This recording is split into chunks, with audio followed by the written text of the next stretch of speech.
பைபிளாக போகலாம். ஏசாயா 43 அதிகாரம் 4 வசனம் வாசிப்போம்.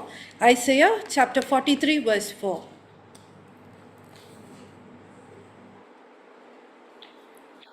நீ என் பார்வைக்கு அருமையானபடியினால் கனம் பெற்றாய், நானும் உன்னை சிநேகித்தேன். ஆதலால் உனக்கு பதிலாக மனுஷர்களையும் உன் ஜீவனுக்கு ஈடாக ஜனங்களையும் கொடுப்பேன். கண்களை மூடி நம்ம ஜெபம் பண்ணலாம். அன்பின் தெய்வமே, பரலோக பிதாவே, இந்த நல்ல வேலைக்கு உண்மை நன்றியோடு ஸ்தோத்தரிக்கிறோம் ராஜா. உண்மை துதிக்கிறோம் ஆண்டவரே. அப்பா, பேசுகிற தேவன் நீங்கே ஏசப்பா. ஆண்டவரே, எங்கள் ஒவ்வொருவரோடு ஆண்டவரே இந்த வசனத்தின் மூலம் எங்களோடு இடைப்படும்படியாக ஜெபிக்கிறேன் கர்த்தாவே. எங்கள் இருதயங்களை நல்ல நிலங்களாக மாற்றுங்க ஏசப்பா. ஆண்டவரே அப்பா, ஹல்லேலூயா. உமது வசனங்கள் ஆண்டவரே ஏசப்பா நூறத்தனையான ஆண்டவரே அப்பா, ஹல்லேலூயா, பலனை ஆண்டவரே கொடுக்கும்படியாக செய்யுங்க ஏசப்பா. அடியனையும் தாழ்த்தி சமர்ப்பிக்கிறேன். நீங்கள் மகிமைப்படணும். முற்றிலுமாக தாழ்த்துகிறேன். துதிகன மகிமை உமக்கே செலுத்துகிறேன். இயேசுவின் மூலம் ஜெபிக்கிறேன் நல்ல பிதாவே, ஆமேன். இந்த வசனத்தில் நம்ம பார்க்குறோம், ஏசாயா 43:4 நம்ம பார்க்க போகிற பகுதி, நீ என் பார்வைக்கு அருமையான படியினால் கனம் பெற்றாய் அப்படின்ற வசனத்தை நம்ம பார்க்குறோம்.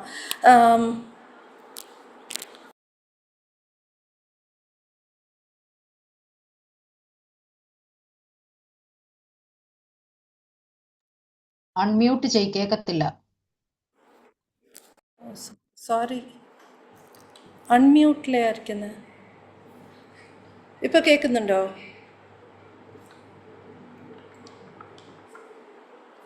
കേൾക്കാം.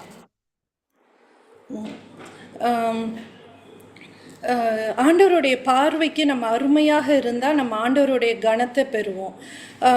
ஆண்டவருடைய பார்வைக்கு அருமையாக இருப்பதுன்னா, ஆண்டவர் நம்மளுடைய எக்ஸ்டர்னல் அப்பியரன்ஸை ஆண்டவர் இதில் சொல்லலை.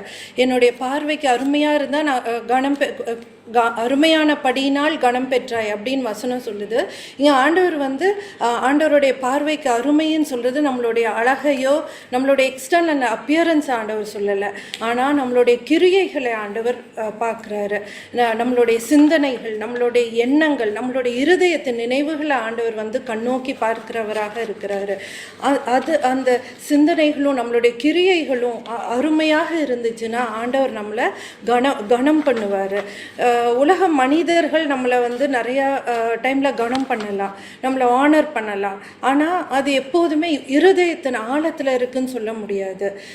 நம்ம பார்க்கலாம், மொர்தெகாயை ஆமான் கனம் பண்ணுவான். ஆனால் அவனோட இருதயம் முழுவதும் அவனுக்கு எதிராக ஒரு கசப்பு இருந்துச்சு, விரோதம் இருந்துச்சு. ஆனாலும் ஆமான் மொர்தெகாயை கனம் பண்ணுவார். அப்போ மனுஷன் நம்மளை கனம் பண்ணும்போது அதே மாதிரி தான், அது உண்மையான கனமாக இருக்கணும்ன்ட்டு இல்லை. ஆனால் ஆண்டவர் நம்மளை கனம் பண்ணும்போது அப்படி இல்லை. அது மேன்மையான, உண்மையான, எல்லாவற்றிற்கும் மேலாக உச்சிதமான ஒரு கனமாக இருக்கணும். அப்போ ஆண்டவர் யாரை கனம் பண்ணுவார்? அவருடைய பார்வைக்கு நம்மளுடைய கிரியைகள் அவருக்கு அருமையாக இருந்தால் நம்மளை கனம் பண்ணுவார்.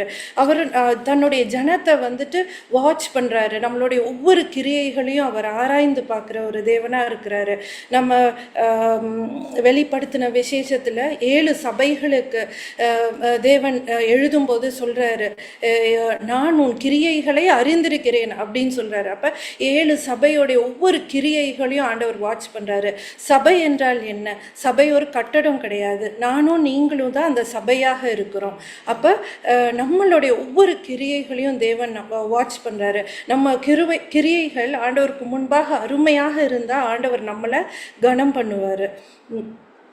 நம்ம வேதத்திலிருந்து ஒரு சில நபர்களை நம்ம பார்க்கலாம், எப்படி அவங்களுடைய செய்கைகள், கிரியைகள் ஆண்டவருக்கு அது ரொம்ப பிரியமாக இருந்தனால அவங்களுடைய லைஃப்பை எப்படி தேவன் ஆனர் பண்ணார், கனம் பண்ணார் என்பதை பார்க்கலாம். முதலாவதாக 1 நாளாகமம் 4ஆம் அதிகாரம் 9-10 வசனத்தை வாசிப்போம். 1 Chronicles chapter 4 verses 9 and 10.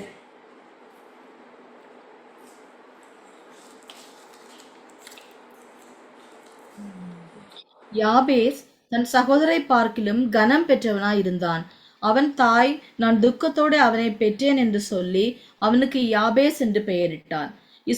யாபேஷ் இஸ்ரவேலின் தேவனை நோக்கி, தேவரீர் என்னை ஆசீர்வதித்து என் எல்லையை பெரிதாக்கி உமது கரம் என்னோடிருந்து தீங்கு என்னை துக்கப்படுத்தாதபடிக்கு அதற்கு என்னை விலக்கி காத்தருளும் என்று வேண்டிக் கொண்டான். அவன் வேண்டிக் கொண்டதை தேவன் அருளினார். நம்ம இங்கே பார்த்தோன்னா யாபேஸோடைய லைஃப்பை பார்த்தோன்னா யாபேஸ் பிறந்தான். அப்போ அவனுடைய தாய் வந்து அவனுக்கு யாபேஸ் அப்படின்னு பேரிட்டாங்க. யாபேஸ் என்பதற்கு அர்த்தம் வந்து துக்கத்தையே ஏற்படுத்துகிறவன். இங்கிலீஷில் ஜாபேஸ்னால் சாரோஃபுல். அப்போ அவனுக்கு ஒரு தாய், நம்ம எப்போதுமே பெற்றோர் நம்ம குழந்தைங்களுக்கு பேர் செலக்ட் பண்ணும்போது இருக்கிறதுலே பெஸ்ட்டாக காட்ஸ் கிஃப்ட், இல்லாட்டி ஒரு நல்ல ஒரு அவங்கள ப்ரைஸ் பண்ணி அவங்கள வாழ்த்தி நம்ம ஒரு பேர் வைப்போம். ஆனால் இங்கே பார்த்தோன்னா யாபேஸ்க்கு தன்னுடைய தாய் வந்து துக்கத்தையே ஏற்படுத்துகிறவன் அப்படின்னு ஜாபேஸ்க்கு வந்து பேர் வைக்கிறாங்க. அப்படின்னா அவங்க லைஃப்பில் எதனால அப்படி வச்சாங்கன்னு பைபிளில் எழுதலை. ஆனால் ஒரு பெரிய ஒரு அவன் பிறந்த டைமில் வந்து ஒரு பெரிய ஒரு இழப்போ ஒரு பெரிய ஒரு கஷ்டமான சூழ்நிலையில் அந்த தாய் போயிருக்காங்க. ஒருவேளை அவங்க பெரிய நஷ்டம் ஏற்பட்டுச்சோ, அல்லது அவங்களுடைய கணவனோ, அல்லது அவங்களுக்கு விருப்பப்பட்ட யாரோ இழந்துட்டாங்களா என்னன்னு தெரியாது.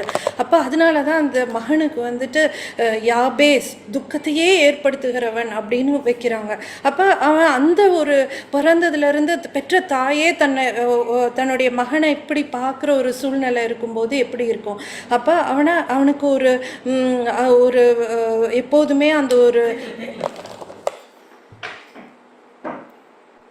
நெகட்டிவான ஃபீலிங் இருக்கும்.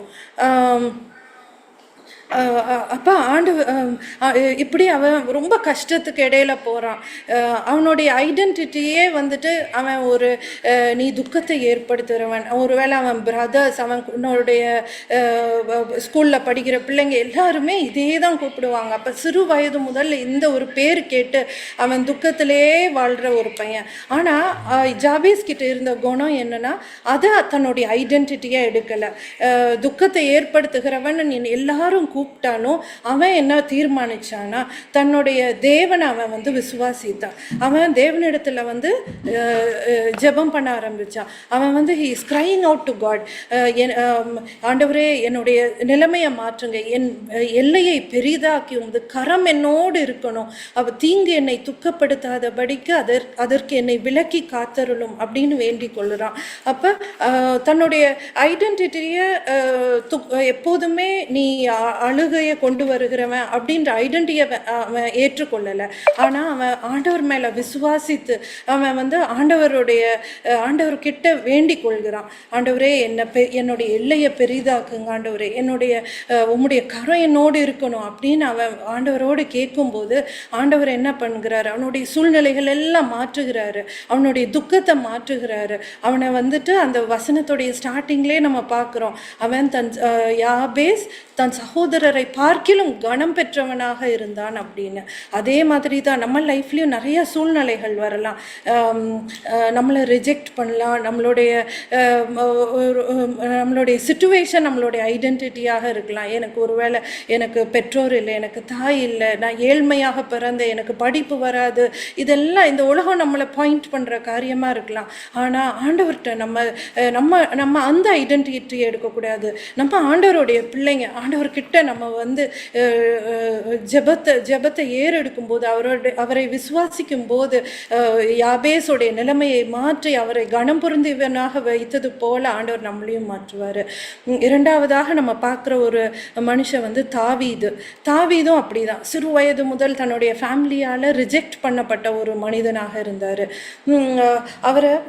அவர் வந்து ஆடு மேய்ப்பதற்காக வனாந்தரத்துக்கு போனார். அந்த வனாந்தரத்தில் சிங்கம், கரடி இது எல்லாமே இருந்துச்சு. நம்ம யாருமே நம்ம வீட்டு சின்ன பிள்ளைங்கள வீட்டில், அதுவும் எஸ்பெஷலி கடைசி பிள்ளை, இந்த மாதிரி மிருகங்கள் இருக்கிற ஒரு கொடிய காட்டுக்கு நம்ம அனுப்ப மாட்டோம். ஆனால் தாவீதை வந்துட்டு அனுப்பிட்டாங்க. அவனுடைய சகோதரர்கள்லாம் ரொம்ப பலசாலிகளாக இருந்தாங்க. ஆனால் இவன் தான் அந்த வீட்டிலேயே ஒதுக்கப்பட்டவனாக இருந்தான். சாமுவேல் தீர்க்கதரிசி வந்து அவங்கள இந்த ஈசாயோடைய மகனில் ஒருத்தரை அபிஷேகம் பண்ணுவதற்காக வருகிறாரு. பலி விருந்துக்கு கூட ஈசாய் வந்துட்டு தாவீதை கூப்பிடலை. அவங்களுடைய ஃபேமிலி என்னமோ அவன் இல்லாமல் கம்ப்ளீட் ஆகிற மாதிரி மற்ற 7 பசங்களையும் அந்த 7 பசங்க மேலே அவருக்கு ஒரு பெரிய எதிர்பார்ப்பு இருந்துச்சு. அதனால அவங்கள அந்த 7 பேரையும் பெருமையாக சாமுவேலுக்கு முன்பாக கொண்டு வருகிறாரு. ஆனால் சாமுவேல் உடனே முதல் பையன் வந்தப்பையும் ஆண்டவர் சாமுவேல் கிட்ட பேசிட்டாரு. மனுஷன் பார்க்கிறபடி நான் பாரேன், மனுஷன் முகத்தை பார்ப்பான், கர்த்தரோ இருதயத்தை பார்க்கிறாருன்னு. அப்போ ஆண்டவர் வந்து நம்ம அந்த அவுட் சைட் ஃபிசிக்கோ நம்மளுடைய திறமையவோ, அவனுடைய பிரதர்ஸ் எல்லாம் பயங்கர ஸ்ட்ராங்காக பெரிய ஆட்களாக இருந்தாங்க. ஆண்டவர் அதை பார்க்கல. அந்த சின்ன பையனை, அந்த வனாந்தரத்தில் இருக்கிற அந்த பையனை, அவன் ஒதுக்கப்பட்டிருந்தான். அந்த பையனை ஆண்டவர் பார்த்தார். ஏன் அவனை பார்த்தாருன்னா, அவன் அந்த காட்டில் இருந்தாலும் தன்னுடைய சூழ்நிலைகள் எல்லாவற்றிலும் ஆண்டவருக்கு நேராக எப்பொழுதும் துதிப்பாடல் பாடுகிற ஒரு மனுஷனாக இருந்தார். கிட்டத்தட்ட 75 சாம்ஸ் டேவிட் பாடியிருக்காரு. அவர் அந்த தனிமையில் பாடினது தான் கர்த்தர் என் மெய்ப்பராக இருக்கிறார், நான் தாழ்ச்சி அடையேன்னு. அவருடைய ஒவ்வொரு சங்கீதமும் நம்மளுடைய எத்தனையோ கஷ்டமான சூழ்நிலைகளில் இந்த நாள் வரைக்கும் நமக்கும் ஒரு ஆறுதலாக ஆண்டவர்கிட்ட நெருங்க வைப்பதாக இருக்கிறது. அப்போ தாவீது என்ன பண்ணார், ஹோல் ஃபேமிலி ரிஜெக்ட் பண்ணும்போது அதை அவர் ஒரு மனசில் எடுத்துக்கல. அவர் ஆண்டவரோட நெருங்கி ஆண்டவர் எப்பொழுதும் துதிப்பாடல் பாடுகிறவராக இருந்தார். அப்படி இருந்தனால ஆண்டவர் எப்படி அவரை கனப்படுத்தினார். அந்த பந்தி விருந்தில் அந்த இது 1 சாமுவேல் 16வது அதிகாரத்தில் இருக்குது. அதில் வந்துட்டு சாமுவேல் சொல்கிறார், இந்த 7 பேரும் இல்லை, வேறு பையன் இருக்கான்னு கேட்டப்போ ஈசாய் சொல்வார், கடைசி பையன் இப்படி ஆடு மேய்த்துட்டு இருக்கான்னு. அப்போ சாமுவேல் சொல்லுவார் 1 சாமுவேல் 16:11 அவன் இங்கே வரும் மட்டும் நான் பந்தி இருக்க மாட்டேன்னு. அப்போ தாவீது அங்கே வர வரைக்கும் நான் சாப்பிடக்கூட மாட்டேன் அப்படின்னு சொல்லி அவ்வளோ பெரிய தீர்க்கதரிசி தாவீதுக்காக வெயிட் பண்ணுறாரு. ஆண்டவர் அந்த இடத்துல தாவீதை கனம் பண்ணுகிறாரு, அவரை அபிஷேகித்து ஒரு பெரிய ராஜாவாக மாற்றுகிறாரு. அதே மாதிரி தான் நம்ம சூழ்நிலைகள் மோசமாக இருக்கும் போதும், நம்ம வந்துட்டு பல சூழ்நிலைகளில் நம்ம கார்னரில் இருந்து அழுக வேண்டிய சூழ்நிலைகள் ஏற்படும். நம்ம ஜீரோவாக ஃபீல் பண்ணுவோம், யாரும் நம்மளை மதிக்காமல் இருப்பாங்க, ஆண்டவரே எனக்கு ஒன்றுமே வாய்க்க மாட்டேங்குது அப்படின்ற ஒரு சூழ்நிலைகள் வரலாம். ஆனால் நம்ம எல்லா சூழ்நிலைகளையும் தாவீது எப்படி ஆண்டவரை துதித்து பாடினானோ அதே போல் நம்ம துதித்து பாடும்போது ஆண்டவர் தாவீதை உயர்த்தியது போல நம்ம ஒவ்வொருவரையும் தேவன் உயர்த்துவார். அற்பமாக தள்ளப்பட்ட அந்த கல்லு தான் தலைக்கு மூளைக்கல்லாக மாறியது. அது போல் நம்ம ஒவ்வொருவரையும் நம்ம ஆண்டவருக்காக நம்ம பாடி ஆண்டவரை விசுவாசிக்கும் போது ஆண்டவர் நம்மளை உயர்த்துவார்.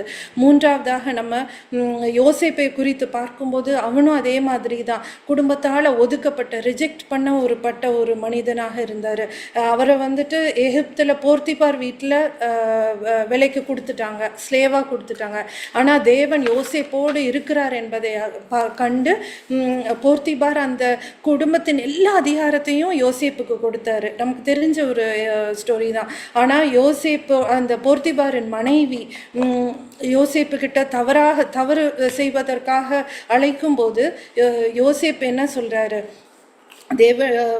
தேவனுக்கு விரோதமாய் நான் பாவம் செய்வது எப்படி அப்படின்னு சொல்லிட்டு அந்த பாவத்தை விட்டுட்டு அவர் ஓடி போறாரு. அந்த இடத்த விட்டே ஓடி போறனால என்னாச்சு, அவர் மேல தவறுதலாக குற்றம் சாட்டப்பட்டு அவரை ஜெயிலில் அடைக்கிறாங்க. அதே மாதிரி தான் நமக்கும் நிறைய டெம்டேஷன்ஸ் வரும் நம்ம லைஃப்ல. எந்த விதமான ஒரு டெம்டேஷன் வந்தாலும் நம்ம அந்த இடத்துல ஒரு மினிட் நம்ம நின்றுட்டோன்னா அந்த பாவம் நம்மளை பிடிக்கும். ஆனால் ஒரு யோசேப்பு போல அந்த இடத்த விட்டு நம்ம அந்த ஒரு பாவம் நமக்கு அந்த ஒரு டெம்டேஷன் நமக்கு வரும்போது அதை விட்டு நம்ம உடனே ஓடும்போது ஆண்டவர் அந்த கிரியை நமக்கு பார்ப்பாரு. யோசேப்புவை பார்வோனுக்கு அடுத்த ஒரு பொசிஷனில் ஆண்டவர் உயர்த்தி வைத்தார். அவனை பெரிய கனவானாக, எகிப்தில் ஒருவரும் கை கால்களை கூட அவனுடைய அதிகாரம் இல்லாமல் அசைக்கக்கூடாது, அந்த அளவிற்கு யோசேப்புவை உயர்த்தி வைத்தார்.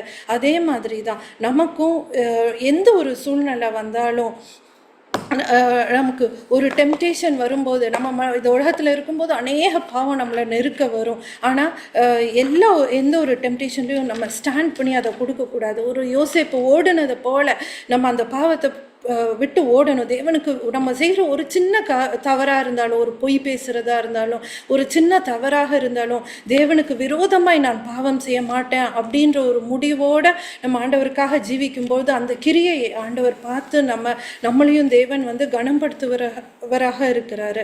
லாஸ்டாக ஒரு நபரையும் கூட பார்ப்போம்.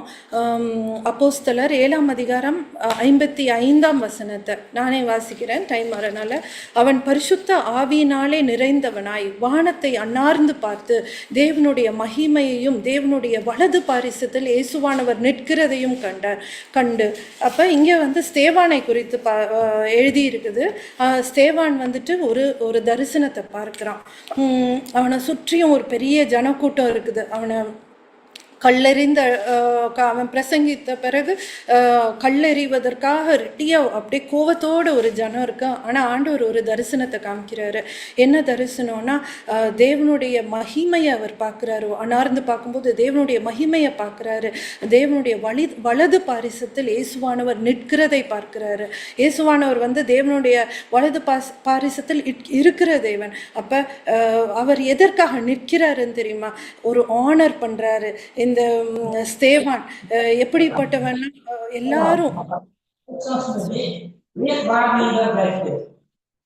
எல்லாரும் ஸ்தேவானுக்கு விரோதமாக எழும்பி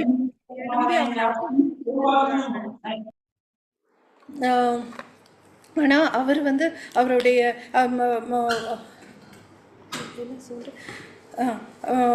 அவருக்கு விரோதமாக கல்லெறிகிறதுக்கு நிற்கிறாங்க. அவரை அந்த ஊருக்கு புறம்பே எடுத்துகிட்டு வந்து அவருடைய துணிகளெல்லாம் ரிமூவ் பண்ணுறாங்க, அவரை புறம்பே தள்ளுறாங்க. ஆனால் அவர் அந்த சூழ்நிலையிலையும் அந்த வசனத்தை நீங்கள் அடுத்த வசனத்தை ஒன்று வாசிங்கன்னா,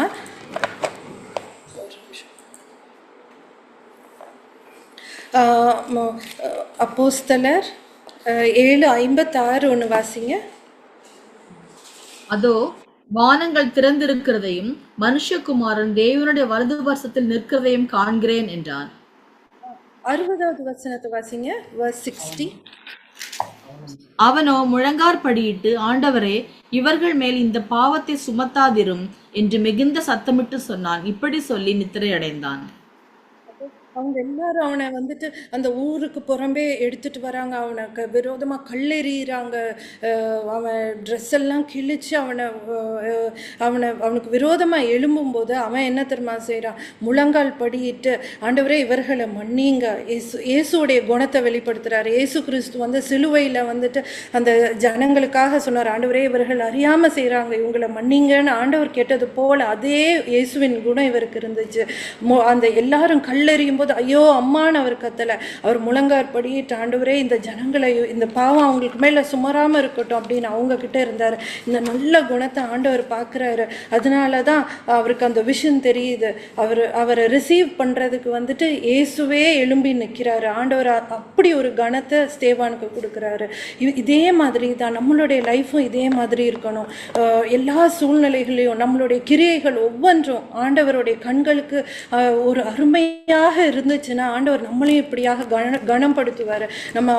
நம்ம ஆண்டவரை தரிசிக்க போகும்போது ஒருவேளை மரணத்தினாலோ அல்லது அவருடைய வருகையிலையோ நம்ம ஆண்டவரை பார்க்கும்போது ஆண்டவர் இப்படிப்பட்ட ஒரு கணத்தை ஆண்டவர் நமக்கு தரணும். அது போல் நம்ம ஜீவிக்கணும். நம்ம 4 இது பார்த்தோம். முதலாவது ஒரு யாபேஸை போல அவனுடைய சிச்சுவேஷன் அவனுடைய ஐடென்டிட்டியாக ஆக்கலை, அவனுடைய துக்கத்தை அவன் ஐடென்டிட்டியாக ஆக்கலை. அவன் தேவன் மேலே ட்ரஸ்ட் வச்சனால ஆண்டவர் அவருடைய ஆண்டவர்கிட்ட அவர் ஜெபிச்ச போது அவர் எல்லா சகோதரர்களை காட்டிலும் அவர் மேன்மையாக்கப்பட்டார். அதே மாதிரி தான் தாவீது ஃபேமிலியால் ரிஜெக்ஷன், தான் ஒன்றும் இல்லை, வெறும் ஆடு மேய்க்க தான் லாய்க்கு அப்படின்னு அவங்க அப்பா எழுதிட்டாரு. ஆனால் ஆண்டவர் அந்த சூழ்நிலையிலையும் ஆண்டவரை உயர்த்தி பாடினான், துதித்தான். ஆண்டவர் அவனை கைவிடலை, அவனை ஒரு மேன்மையாக ராஜாவாக உயர்த்தினார். அதே மாதிரி தான் நம்ம மூன்றாவதாக நம்ம பார்த்தது யோசேப்பு அவனுக்கு பாவம் நெருங்கி அவனுக்கு வந்துச்சு, டெம்டேஷன் நெருங்கி வந்தும்போது அவன் அந்த பாவத்தை விட்டு ஓடி போனான். ஓடி போகும்போது ஆண்டவர் அந்த யோசேப்பை பார்த்து ஆண்டவர் அவனை உயர்த்துறாரு. எகிப்துக்கே ஒரு பெரிய அதிபதியாக ஆக்குறாரு. கடைசியாக நம்ம பார்த்தது ஸ்தேவான் அவருக்கு விரோதமாக கல்லெறிஞ்சாங்க. நம்ம மேலேயும் அநேகர் காரணமே இல்லாமல் கல்லெறியலாம். இப்போ லிட்ரலி கல்லெறிய மாட்டாங்க, ஆனால் நம்மளுடைய பேரை வீணாக டார்னிஷ் பண்ணலாம், நம்மளை பேடாக பேசலாம், நமக்கு காசிப் பண்ணலாம், நம்மளை பற்றி விரோதமாக ஒர்க் பிளேஸ்லையோ குடும்பத்திலையோ ஒன்றுக்கும் உதவலான்னு நினைக்கலாம். ஆனால் ஆண்டவர் வந்துட்டு நம்ம அந்த சூழ்நிலையில் எப்படி இருக்கிறோம் அப்படின்னு பார்க்குறாரு. நம்ம அவர்களுக்காக ஜெபித்து அவர்களை மன்னித்து நம்ம முழங்கார் படியிடும் போது இயேசுவானவரே எழும்பி நின்று ஒரு ஸ்தேவானை கனம் பண்ணது போல நம்ம ஒவ்வொருவர்த்தையும் தேவன் கனம் பண்ணுவார். இப்படியாக நம்மளுடைய லைஃப் ஆண்டவரை ஆண்டவரை மகிமைப்படுத்துவதாக அவருடைய கண்களுக்கு அருமையாக இருக்கட்டும். இந்த வசனத்தினால் தேவன் ஒவ்வொருவரையும் ஆசீர்வதிப்பாராக. நம்ம